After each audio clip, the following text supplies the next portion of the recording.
위스콘신주에서 중학생이 평소 알고 지내던 10살 소녀를 성폭행하고 살해하는 충격적인 사건이 발생했습니다. 주 법상 미성년자인 용의자는 최대 종신형에 처해질 수 있다는 전망입니다. 가수 유승준 씨가 한국 입국 비자를 발급해달라며 낸 두 번째 소송에서 패소했습니다. 법원은 유승준 씨가 대한민국 장병들에게 큰 상실감과 박탈감을 안겨줬다고 지적했습니다. 최근 방역 완화로 여행 수요가 급증하고 있지만 물가 상승으로 인해 새로운 여행 트렌드가 생기고 있습니다. 가까운 지역을 찾거나 저렴한 비용의 실속 여행이 각광을 받고 있다는 진단입니다. 오는 2024년부터 미 전역에서 가향 담배 판매가 금지됩니다. 가향 담배가 청소년과 젊은 층의 흡연 장벽을 낮춰 건강에 치명적인 악영향을 끼친다는 지적입니다. 엄선된 108가지 순수한 약초, 과일, 채소, 버섯과 곡물의 생명력을 고스란히 담아 한 알 한 알 정성으로 빚었습니다. 최상의 재료와 3번의 발효 공정을 거친 일본 효소과학의 결정체 우메켄 효소화. 자연이 만들고 우메켄이 전합니다. 우메켄. 여러분 안녕하십니까? 4월 28일 첫 소식입니다. 올해 1분기 미국 경제가 사상 유례 없는 물가 상승과 우크라이나 침공 등의 여파로 성장이 후퇴했습니다. 코로나 직격탄을 맞았던 재작년 2분기 이후 처음인데 정작 경기 침체에 대한 전망은 엇갈리고 있습니다. 뉴욕에서 이용주 특파원입니다. 올해 1분기 미국 국내 총생산 증가율이 마이너스 1.4%로 집계됐다고 미국 상무부가 밝혔습니다. 이로써 2020년 가을부터 작년 말까지 6분기 연속으로 나타난 플러스 성장이 멈췄습니다. 현재 상황이 1년 동안 지속된다는 가정 아래 나온 예상치인데 감소폭이 크진 않지만 역성장했다는 사실 자체가 충격을 주고 있습니다. 지난해 4분기 GDP 성장률 6.9%, 연간 성장률도 37년 만에 가장 높게 나오면서 코로나 불황을 거의 벗어났다는 전망이 힘을 얻고 있었기 때문입니다. 원인으로는 유례없는 인플레이션과 우크라이나 침공 등이 꼽히고 있습니다. 미국 언론은 40여 년 만에 최고치를 기록한 소비자 물가와 우크라이나 침공으로 인한 글로벌 공급망의 불안정 등이 영향을 미쳤다고 분석했습니다. 이에 따라 물가 상승과 경기 침체가 함께 나타나는 스태그플레이션이 곧 닥칠 것이란 우려도 커지고 있습니다. 하지만 크게 걱정할 문제가 아니란 시각도 있습니다. 지난해 말부터 소비재 수입이 크게 늘어 무역 적자가 심화된 데 따른 일시적인 현상에 불과하다는 겁니다. 바이든 대통령도 경기 침체를 걱정하지 않는다고 말했습니다. I'm not concerned about a recession. We also had last quarter consumer spending and business investment and residential investment increased at significant rates. Unemployment is the lowest rate since 1970. 바이든 정부의 날을 세워온 언론들도 GDP 수치가 신기루와 같다고 지적하는 등 미국 경제가 견고하다는 주장이 대세인 듯하지만 우크라이나 전쟁 등 불안정한 정세 속에서 언제든 경기 침체가 닥칠 수 있다는 경고도 멈추지 않고 있습니다. 뉴욕에서 MBC 뉴스 이용주입니다. 러시아의 우크라이나 침공 사태를 중재하기 위해 구테우스 유엔 사무총장이 러시아에 이어 우크라이나를 방문했습니다. 그런데 구테우스 총장이 키이우를 방문하고 있는 동안에도 러시아군은 키이우 지역에 미사일을 발사했습니다. 워싱턴에서 왕종명 특파원입니다. 러시아 푸틴 대통령과 회담하고 이틀 만에 우크라이나 젤렌스키 대통령을 만난 구테우스 유엔 사무총장은 유엔이 이번 전쟁을 막는 데 실패했다고 반성한 뒤 하지만 유엔의 역할은 끝나지 않았다고 추가 역할을 다짐했습니다. Mr. President, and to the people of Ukraine, we will not give up. As we keep pushing for a full-scale ceasefire, we will also keep striving for immediate practical steps. 젤렌스키 대통령은 당장 남부 도시 마리우폴이 가장 위험하다면서 러시아가 구테우스 총장과 한 약속을 깨고 이 지역의 공습을 멈추지 않고 있다고 비난했습니다. 그러면서 마리우폴에 고립돼 있는 시민들이 안전하게 탈출할 수 있는 대피로 확보를 위해 유엔이 적극 나서달라고 요청했습니다. людського до цих людей від Російської Федерації. Розраховуємо, що ця частина місії пана генерального секретаря буде результативною. Готові. 특히 우크라이나 정부는 구테우스 총장이 키이우를 방문하는 와중에도 러시아군이 키이우 시내를 미사일 공격했다고 폭로했습니다. 구테우스 총장과 젤렌스키 대통령의 회담이 끝난 직후 러시아군이 2발의 미사일을 발사했다면서 러시아가 국제사회를 얼마나 무시하는지 다시 한번 보여주었다고 분노했습니다. 또 러시아군이 키이우 일대에서 물러난 뒤 키이우 주에서만 1,100구 넘는 민간인 시신이 발견됐다면서 러시아군의 야만적 행태를 연일 폭로했습니다. 그런가 하면 미국 바이든 행정부는 러시아에 굴복하는 대가는 더 비쌀 거라면서 우크라이나 지원을 위해 우리 돈 42조 원 규모의 추가 예산안을 의회에 요청했습니다. 워싱턴에서 MBC 뉴스 왕중명입니다. 위스콘신주에서 14살의 중학생이 평소 알고 지내던 10살 소녀를 성폭행하고 살해하는 충격적인 사건이 발생했습니다. 용의자는 미성년자지만 주 법상 해당 사건이 성인 법정에서 다뤄지는 만큼 최대 종신형에 처해질 전망입니다. 여준호 기자의 보도입니다. 지난 24일 이모 집에 들린 후 집으로 돌아가던 중 실종된 10살 릴리 피터스 양. 딸의 행적이 묘연하자 부모는 바로 경찰에 신고했고 경찰의 대대적인 수색이 시작된 지 하루 만에 피터스 양은 이모 집 인근 숲지대에서 싸늘한 시신으로 발견됐습니다. 용의자는 다름 아닌 같은 마을에 사는 14살 중학생으로 드러났습니다. 용의자가 경찰에 자백한 범행 과정은 실로 잔인했습니다.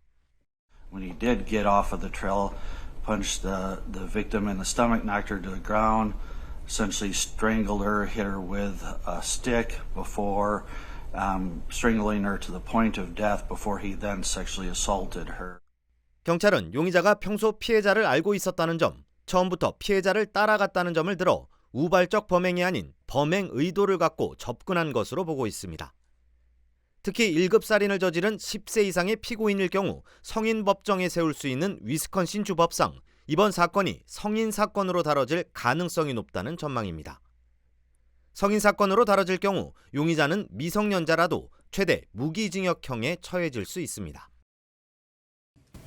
So the three charges he has is first-degree intentional homicide.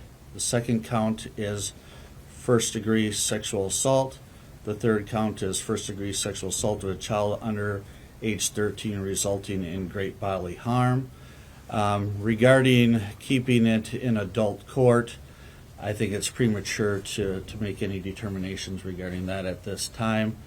I think it's a very serious case that needs to be dealt with as is intended by the law. 큰 충격에 빠진 지역사회는 용의자에 대한 강력한 처벌을 요구하는 한편 평소 피해자가 좋아하던 색인 보라색 등을 키며 추모의 뜻을 전했습니다.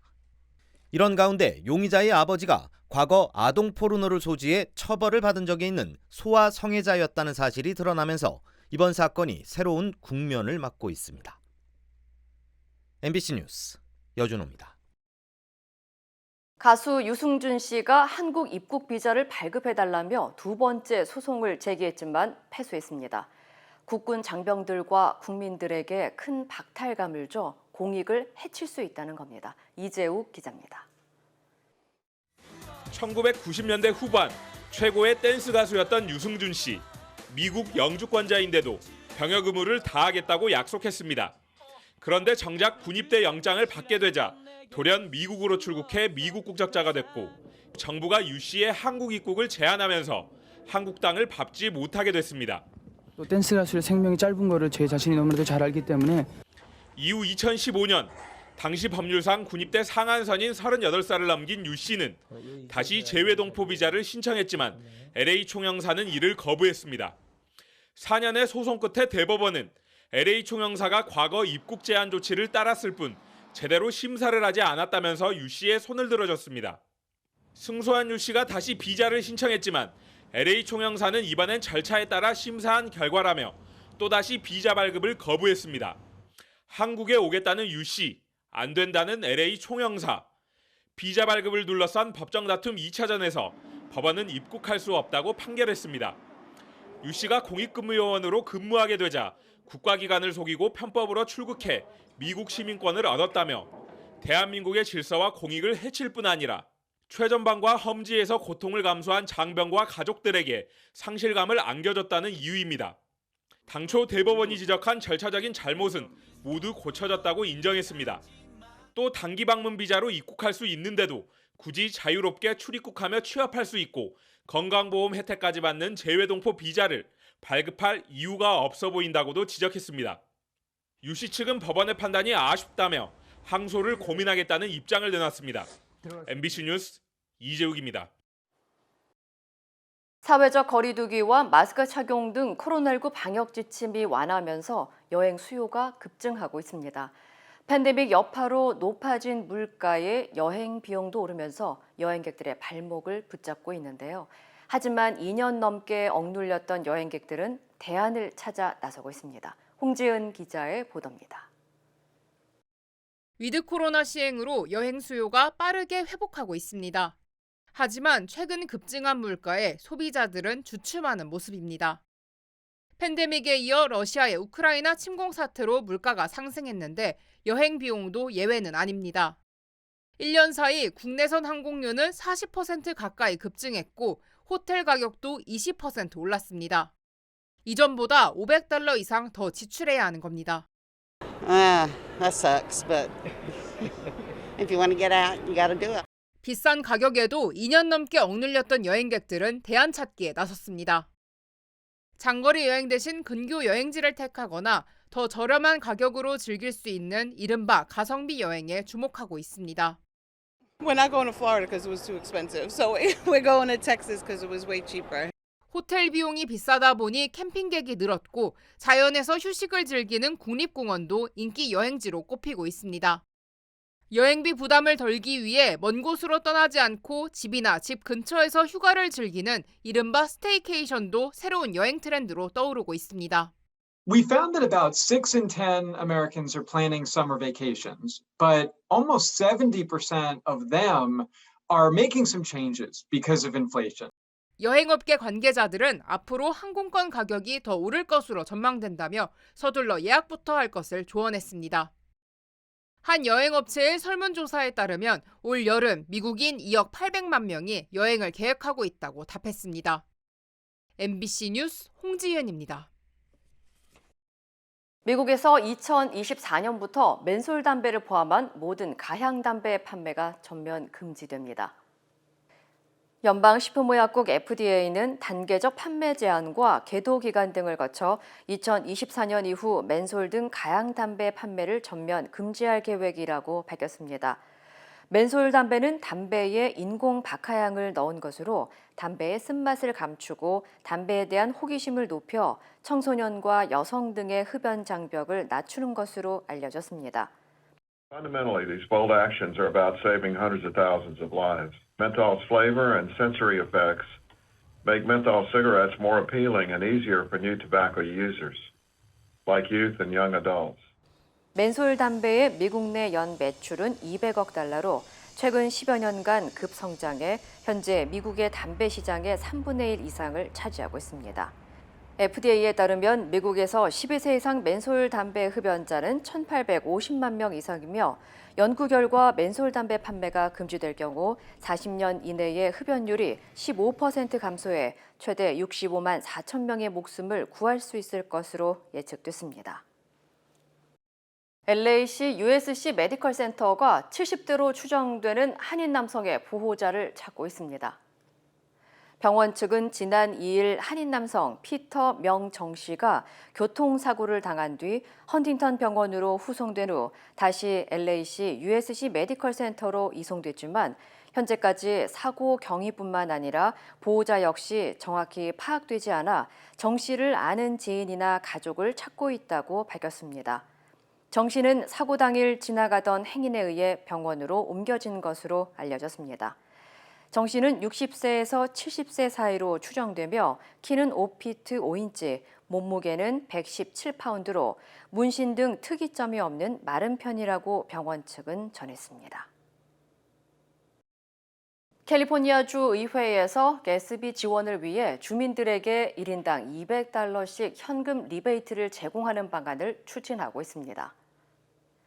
주상원 민주당은 1인당 200달러의 텍스 리베이트 방안과 스몰 비즈니스와 저소득층 주민들에게 앞으로 10년 동안 추가로 지원금을 제공하는 방안을 선보였습니다. 민주당 의원들에 따르면 주정부는 앞으로 680억 달러에 달하는 기록적인 세수 증가를 누릴 것이라며 주민들에게 돌려줘 숨통을 트이게 해주자는 취지라고 설명했습니다. 이번 방안은 연소득 25만 달러 이하 가구를 대상으로 납세자 1명당 200달러를 제공하고 자녀 1명당 추가로 200달러를 제공하는 내용을 담고 있습니다. 4인 가족의 경우 총 800달러의 리베이트를 받게 됩니다. 또 스몰 비즈니스 업주들을 위해 보조금을 지급하자는 내용과 10년 동안 급여세 인상 부담도 덜어주자는 내용이 담겨 있습니다. 그동안 LA 지역 노숙자 문제를 해결했던 공무원 일부가 낮은 임금으로 인해 한때 노숙자 신세였던 것으로 알려졌습니다. 몰리 리스맛 LA 카운티 노숙자 서비스국 LAHSA의 최고 프로그램 책임자는 지난해 당국의 직원들의 기본 연봉이 인상되기 전 일부 직원들은 낮은 임금으로 인해 노숙을 경험했다며 임금 인상의 필요성을 지적했습니다. 지난해 헤이리 마스턴 노숙자 서비스국의 총 책임자는 최저임금을 받는 직원의 196명의 연봉을 3만 3천 달러에서 5만 달러로 인상했고 직원들을 위한 보상 확대와 함께 고임금을 받고 있던 직원 상위 10명의 연봉 인상을 중단하는 조치를 추진했습니다. 하지만 지난 25일 마스턴 총 책임자는 직원들의 보상 한도 인상안에 대한 협상이 결렬되자 직원들의 임금이 노숙자 지원을 받을 정도로 적어서는 안 된다고 지적하며 사임을 발표했습니다. 베버리힐스의 유명 쇼핑센터에서 무장 강도범이 체포됐습니다. LA 경찰국은 오늘 오후 2시 10분쯤 베버리 쇼핑센터 인근에서 무장 강도 용의자 1명을 체포했다고 밝혔습니다.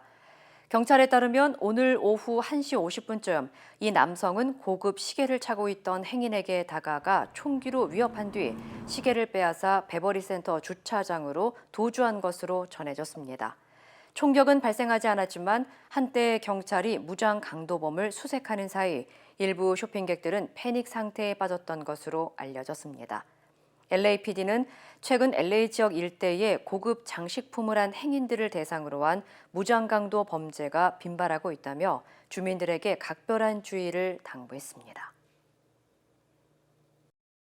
LA 인근 샌 가브리엘 지역에서 반려견을 학대하는 주인의 모습이 포착돼 지역 주민들의 공분을 사고 있습니다.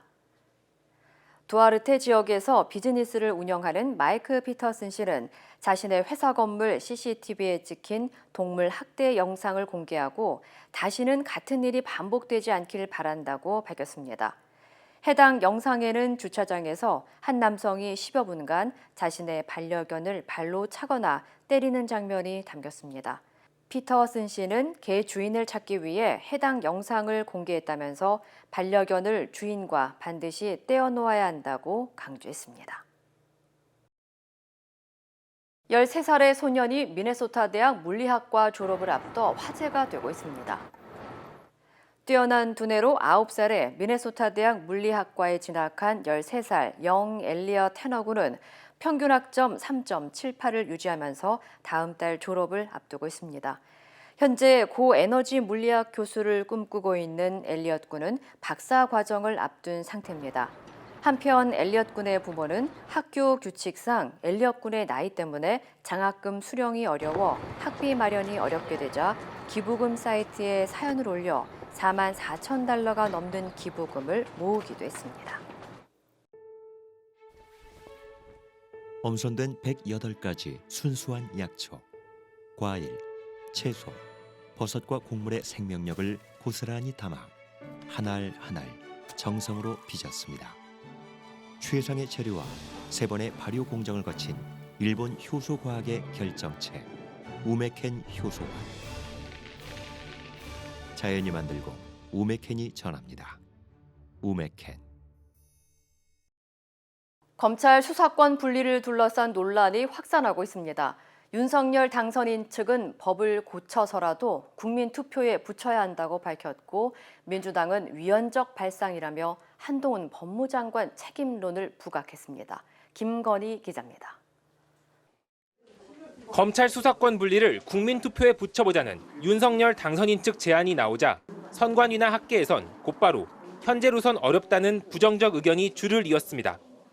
지난 2014년 헌법재판소가 국민투표법에 대해 재외국민 투표권 보장이 미흡하다며 헌법 불합치 결정을 내렸는데 이후 해당 조항이 개정되지 않았기 때문입니다. 그러자 국민투표 제안을 처음 꺼낸 장제원 당선인 비서실장은 투표를 할 수 있게 법을 고치면 되지 않냐고 반박하고 나섰습니다. 국민의힘도 대국민 토론회를 열고 수사권 분리 법안이 국민투표 대상이 될 수 있다며 보조를 마쳤습니다. 당에서 지원이 필요한 부분이 있으면은 국민투표에 있어서 특히 재외국민 등에 대한 부분에 대해서는 즉각 개정에 나서야 된다고 생각합니다. 민주당은 국민투표 주장은 국회 입법권을 침해하는 위헌적 발상이라며 오히려 대통령 집무실 이전이야말로 국민투표로 결정할 사안이라고 역공을 폈습니다. 동시에 한동훈 법무장관 후보자 책임론을 꺼내들며 전선을 확장했습니다. 전화 한 통으로 검찰 수사권 분리 중재안을 뒤집은 사실상의 권력 실세라며 공세를 강화했습니다. 윤석열 정부 의사결정은 만사 한 통운이면 프리패스일 것입니다. 장관도 아닌 후보자 신분으로 법안 저지를 운운한 건 5년 뒤 차기 대권을 염두에 둔 거 아니냐며 꼬집기도 했습니다. MBC 뉴스 김건희입니다. 여야는 검찰 수사권의 완전한 폐지 시점을 한국형 FBI 중대범죄수사청 설립 이후로 약속했습니다. 그런데 본 회의에 제출된 법안에는 중수청 설립 관련 조항이 없습니다. 국민의힘이 중수청 합의 자체도 원천 무효라고 선언한 겁니다. 김민찬 기자입니다. 무제한 토론 필리버스터에서도 수사권 분리 법안을 둘러싼 여야의 설전은 치열했습니다. 통제받지 않는 수사는 안 됩니다. 통제받지 않는 수사가 대한민국을 많이 흔들어놨습니다. 이제 이만큼 흔들어놨으면 됐습니다. 이제 멈춰야 됩니다. 더불어민주당에 감싸고 있는 것은 공포입니다. 자신의 저질렀던 죄가 발각될 것에 대한 두려움이죠. 여야의 공방은 한국형 FBI 중수청 설립 합의를 놓고 더 격화됐습니다. 국민의힘이 사법개혁특별위원회를 구성해 중수청 설치 입법을 하기로 한 합의 자체도 원천 무효라고 선언하고 나선 겁니다. 합의가 됐고 결렬이 됐습니다. 소위 검수완박법에 대해서 강행 처리를 하고 있고 그렇기 때문에 저희들은 그 사개특위 구성에 협조할 수가 없습니다. 민주당은 국민의힘의 반대로 법안에 담지 못한 것이라고 반박하며 중수청 설립 이후 검찰의 직접 수사권을 폐지하기로 한 것은 국민과의 약속이라고 강조했습니다. 여야가 함께 머리를 맞대고 국민이 바라는 검찰 정상화의 길을 약속했음에도 불구하고 파기와 결렬의 길로 가는 이유가 무엇인지 그러면서 국회 운영위를 열어 사개특위 구성에 나서고 다음 달 3일 본회의에서 사개특위 관련 법안부터 통과시킬 것이라고 밝혔습니다. MBC 뉴스 김민찬입니다. 일본 중앙은행이 초저금리 정책을 고수하면서 달러당 엔화가 130엔을 넘어섰습니다. 130엔을 돌파한 건 20년 만입니다. 엔화 가치는 더 떨어질 것으로 예상되는데 일본 정부와 금융당국의 비상이 걸렸습니다. 도쿄에서 현영준 기자입니다. 일본 엔화가 1달러에 130엔을 돌파했습니다. 2002년 4월 이후 20년 만에 처음입니다. 일본은행이 단기 마이너스 0.1%, 장기 0%인 기존 초저금리 정책을 고수하기로 했기 때문입니다. 미국은 지난달 금리를 0.25%포인트 올렸고 우리나라도 올해 들어 두 차례나 금리를 올린 것과 대조됩니다. 일본은행의 구로다 총재가 곧바로 환율 개입을 시사하는 발언을 했지만 효과가 없었습니다. 過度に急激な変動は不確実性の高まりを通じてマイナスに作用するということも考慮する必要があるというふうに考えております。 일본은행은 한술 더 떠 앞으로 매 영업일마다 10년 만기 국채를 무제한으로 사들이겠다고 발표했는데 이러면 현금이 시중에 풀리게 되고 엔화 가치는 더 떨어지게 됩니다. 수출 기업에겐 엔저가 좋다는 말도 옛말입니다. 도요타 등 일본 대기업들이 해외로 공장을 이전해 급증한 수입액만큼 수출이 늘어나주질 않고 있습니다. 특히 엔저 때마다 1,000만 명씩 일본을 찾아와 돈을 펑펑 썼던 외국인 관광객들도 코로나 탓에 보이지 않습니다. 달러와 함께 대표적인 안전자산으로 꼽혔던 엔화의 가치는 바닥을 모른 채 떨어지고 있어 1달러에 140엔까지 갈 수도 있다는 우려가 나오고 있습니다. 도쿄에서 MBC 뉴스 현영준입니다. 중국이 코로나19 확산을 막는다며 베이징의 봉쇄 구역을 확대하고 있습니다. 당분간 학교 대면 수업도 중단하고 숨은 확진자를 찾아내는 데 주력하고 있는데 상하이처럼 큰 혼란에 빠지지 않을까 우려의 목소리가 커지고 있습니다. 고은상 기자입니다. 어제나 중국 수도 베이징 시내 병원도 학교도 문이 굳게 닫혔습니다. 베이징에서는 지난 22일 6명의 확진자가 나온 이후 닷새 만에 하루 확진자가 50명까지 늘었습니다. 제로 코로나 정책에 따라 베이징 시내 봉쇄가 더욱 확대되고 있습니다. 중국 보건당국은 지난 25일 차우양구에 있는 진순과 판자위엔을 관리 통제 구역으로 지정해 주민들의 이동 통제를 시작했습니다.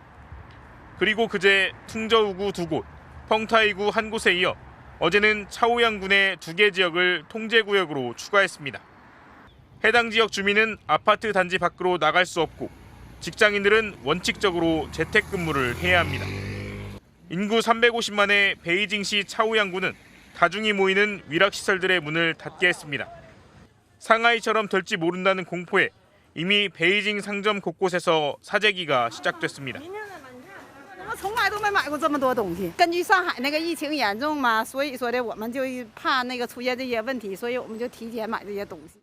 거기에 더해 베이징시는 노동절 연휴 기간인 5월 4일까지 초중고교 등교 수업을 일시 중단하기로 결정했습니다. 등교 재개는 확진자 추이를 보고 결정하기로 해 언제 수업 재개가 될지도 불투명합니다. 자칫 베이징 전체가 봉쇄되며 중국을 넘어 세계적인 경제 충격을 일으키는 것 아니냐는 우려까지 나오고 있습니다. MBC 뉴스 고은상입니다. 미국이 유럽을 비롯한 60여 개 국가와 중국, 러시아 등의 디지털 독재에 대응하는 인터넷의 미래 선언을 발표했습니다. 관련 소식 전해드립니다. 백악관은 일부 국가들에서 표현의 자유를 억압하며 인권을 부정하는 등의 디지털 독재 현상이 벌어지고 있다고 우려했습니다. 선언문에는 모든 사람의 자유와 인권을 보호하고 디지털 생태계 신뢰 강화 내용이 포함됐는데요. 미국이 주도해 인터넷에 관한 선언을 말한 것은 이번이 처음으로 중국과 러시아를 견제해온 노력의 연장선으로 보여집니다. 다만 60여 개 국가 중 동참 가능성을 보였던 우리나라는 아직 명단에 포함되지 않았는데요. 인터넷 산업에 미치는 영향 등 내부 검토가 진행 중인데 절차가 마무리되면 동참 여부가 결정될 것으로 보입니다. 한편 블룸버그 통신은 미국의 이런 움직임에 대해 발표가 늦어진 데다 인도와 브라질 등의 일부 주요 국가들의 지지를 끌어내지 못해 목표 미달이라고 평가했습니다. 새벽 2시에 혼자 조깅하는 여성이 등장하는 삼성의 최근 갤럭시 광고를 두고 비현실적이라는 비판이 나오고 있습니다. 야행성인 사람들이란 제목의 이 영상에선 젊은 여성이 혼자 어두운 골목을 달리고 텅 빈 다리를 지날 땐 자전거를 탄 남성과 마주치기도 하는데요. BBC와 가디언지 등 영국 언론들은 이 광고가 비현실적이며 여성 안전에 무신경하고 둔감한 것이라고 비판했습니다. 삼성은 성명을 통해 올빼미 광고는 언제든 운동할 수 있다는 자유를 그린 긍정의 메시지로 기획했다며 사과했습니다. 이탈리아가 이달 말까지 실내 마스크 착용 의무를 전면 해제한다는 애초 계획을 수정하고 오는 6월 15일까지 연장한다고 밝혔습니다. 당초 이탈리아 정부는 다음 달 1일부터 마스크 프리에 들어간다는 계획을 세웠지만 확진자 수가 다시 증가하면서 재확산 우려의 기한을 연장한 것인데요. 이탈리아 의료보건 싱크탱크 진베 보고서를 보면 이달 20일에서 26일 사이 확진자 수는 43만 3천여 명으로 그 전주에 비해 22.7%나 급증했는데요. 최근 한 달간 일일 확진자 수도 약 6만에서 10만 명으로 오가며 줄지 않는 양상을 보이고 있습니다. 이 시각 세계였습니다. 인터넷과 SNS에서 화제가 된 소식들 알아보는 투데이 와글와글입니다. 코로나19 확산세로 한 달째 봉쇄된 중국 상하이에서 한 외국인이 탈출을 시도하다가 방역 관계자들에게 붙잡히는 영상이 공개돼서 논란입니다. 백인 남성이 방호복을 입은 4명의 사람에게 둘러싸여 몸싸움을 벌입니다. 철조망을 넘어 통제구역을 벗어나려다가 방역당국 관계자들에게 붙잡힌 건데요. 논란이 된 이 영상은 중국 상하이로 추정되는 곳에서 촬영된 것으로 SNS를 통해 급속히 퍼졌다고 영국 데일리 메일이 전했습니다. 수차례 방역 요원들과 힘겨루기를 하던 외국인은 바닥에 주저앉아 흐느끼는데요. 방역당국 관계자는 중국에 있으니 이곳의 법과 규정을 따라야 한다고 말하자 외국인은 통제구역에 있는 자신을 아무도 신경 쓰지 않는다고 항의했습니다. 중국 방역당국은 상하이 주민의 이동을 제한하기 위해 울타리와 철망 가림막까지 설치한 상태인데요. 실제로 네덜란드 한 언론사 특파원은 로이터 통신과의 인터뷰에서 이 같은 중국 상황을 소개하기도 했습니다. 우크라이나 항구 도시 오데사의 한 성당 앞에서 작은 관을 끌어안고 눈물을 터뜨리는 남성. 왼손에는 인형을 꼭 움켜쥐고 있는데요. 지난 23일 러시아의 무차별 미사일 공격에 3개월 된 딸과 사랑하는 아내, 장모님까지 모두 잃은 유리 홀로단 씨입니다. 최근 희생자 장례식이 열려 오열하는 모습이 카메라에 포착됐는데요. 당시 그는 부활절 케이크 재료를 사기 위해 시장에 나갔다가 미사일 공격 소식을 듣고 다급히 집으로 발길을 돌렸다고 합니다. 하지만 그게 마지막이었는데요. 불길에 휩싸인 아파트 잔해 속에서 가족들의 시신이 차례로 발견된 겁니다. 한날 한시에 사랑하는 가족을 모두 떠나보낸 유리 씨. 마지막 작별 인사를 나누는 순간이 많은 이들의 마음을 아프게 했습니다. 미국에서 시속 170km가 넘는 속도로 거리 경주를 하던 스포츠카가 학생들을 태운 스쿨버스와 충돌하는 순간이 공개됐습니다. 스쿨버스 안에서 여느 때처럼 즐겁게 담소를 나누는 아이들. 갑자기 버스가 한쪽으로 기울여지더니 공중에 붕 떠오르다가 바닥에 나뒹구는데요. 흰색 스포츠카 한 대가 다른 차와 경주를 하던 중 스쿨버스 왼쪽을 들이받은 겁니다. 지난 2월 미국 뉴멕시코주 앨버커키에서 벌어진 충돌 사고로 현지 경찰이 당시 버스 내부 영상을 공개했는데요. 23명의 아이가 하굣길 버스 안에서 맞닥뜨린 참변. 끔찍한 이 사고로 학생 7명이 병원에 이송됐고 그중 2명이 다리 등에 심각한 부상을 입었습니다. 경찰 조사에서 목격자들은 스포츠카 운전자가 시속 177km 이상의 속도로 달렸다고 진술했는데요. 사고를 일으킨 스포츠카 운전자는 중대한 신체 상해를 초래한 혐의를 받고 3급 중범죄로 기소됐습니다. 이상기후 때문에 폭설이라도 내린 건가 싶죠? 정체불명의 하얀 거품이 콜롬비아 모스케라의 한 마을 거리를 뒤덮였습니다. 마을을 순백색의 색상으로 만든 거품은 사실 계면 활성제와 인산염이 섞인 오염 물질인데요. 인근 강이 오수에 오염돼 이렇게 엄청난 양의 유독성 거품이 생긴 건데 이런 현상은 우기에 더 자주 발생한다고 합니다. 거품의 악취에 불편을 호소하고 있는 주민들, 바람에 날린 거대한 거품들이 현관 앞까지 장악하자 청소에 분주한데요. 현재 시장은 유독성 거품이 건강에 해를 끼칠 수 있는지 알아보고 있다면서 실태 조사에 착수했습니다. 철길 위 전 차선은 특고압 전기가 흘러서 사고 위험에 노출돼 있는데요. 일본의 한 철도 회사가 이런 사고를 막아줄 로봇을 공개했네요. 고소 작업차 끝에 장착된 거대한 로봇이 주인공인데 사람을 대신해 높은 곳에 올라가 전 차선 점검 등을 하게 됩니다.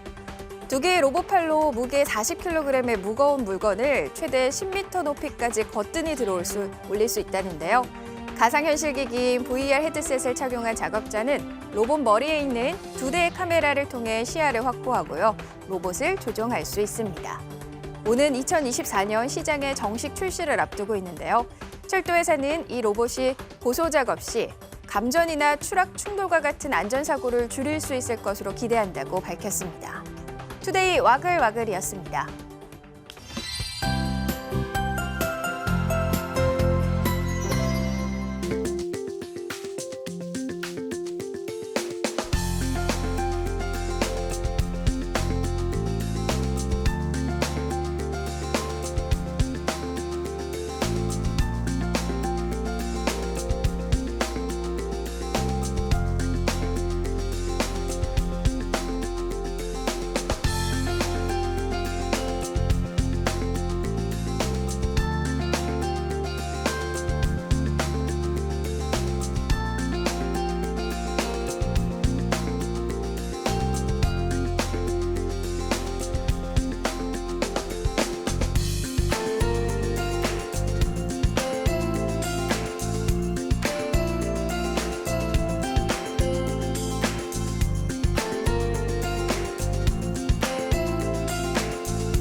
이상으로 4월 28일 목요일 뉴스를 마칩니다. 시청해주신 여러분 고맙습니다.